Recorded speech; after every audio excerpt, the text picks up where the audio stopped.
In this edition of Twin Reel Game Reviews, we'll be taking a look at the game Adventures of Pip by TicToc Games. Now, the Adventures of Pip is a platformer, with the story being that the young princess has been taken by an evil queen, and it is up to you, Pip, to go and save the princess. Now, as you can see, the game has 5 main worlds, each world having 8 levels, but the exception being the 5th world has 4 levels. Now, as you can see here, you can jump between the different worlds as you open them up, so that way you can travel between town and that world fairly quickly.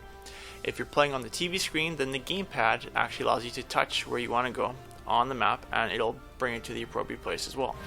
And when you're in a level, then the gamepad shows you your inventory, the upgrades you've purchased, so that you can utilize them that way. Levels do take a few seconds to load, which is a bit of a pain, but not that huge of an issue. It would be nice if it could be fixed or improved upon. Now, as you can see, there's 2 different shops that you acquire as you find villagers and bring them back to town.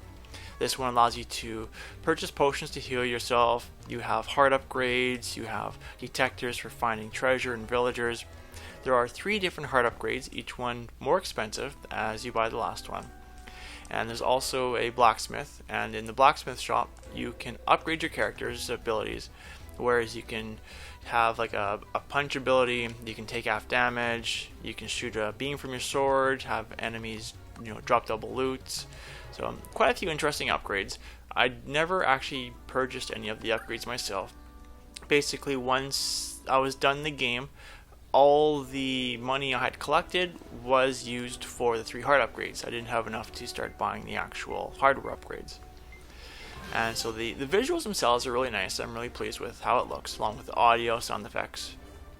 Now, there is a small thing for me, I don't know why, but Pip's second form, which is the one you're seeing now, it doesn't seem to match the game for some reason, just the background art. It seems to match more for his first upgrade and his original form. I don't know why, I can't really put my finger on it, but it doesn't seem to match.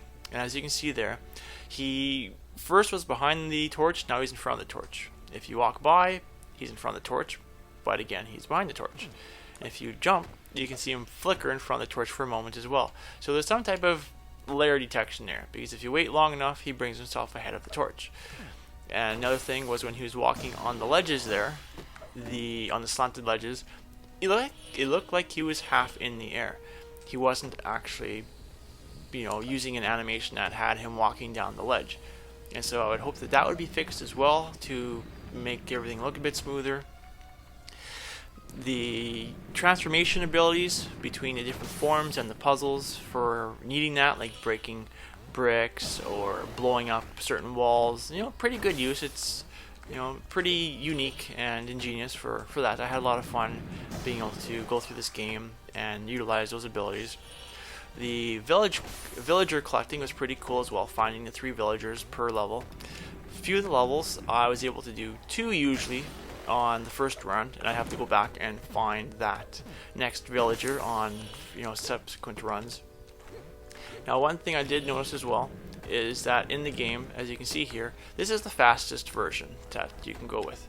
But if you say jump in the air, transform, he was pretty quick, but now he's slowed down. The speed change doesn't happen until your new character actually hits the ground. And so when you're still in the air and you change, he has the old speed. Don't know if that's a bug or if it's meant to be that way, but if it's a bug, I'd hope it gets fixed. The text as well, when you're talking to people, if it's more than one line, then the text will go off the side of the text box before it then jumps to the second layer or the second row. So I would think that would be something that you look at getting, the developers would look at getting fixed as well. And so it's not a big issue, just a small thing. The character upgrades, like I said, you can't really get them all without doing a lot of farming. Unless you have a lot of trouble finding the villagers, then there you've got your replayability for that. The gamepad usage was, pretty good. All in all, I definitely like this game. I'd recommend people give it a try if you enjoy platformers, because this was a really good platformer. I would definitely give this an 8 out of 10, and that is it for this review.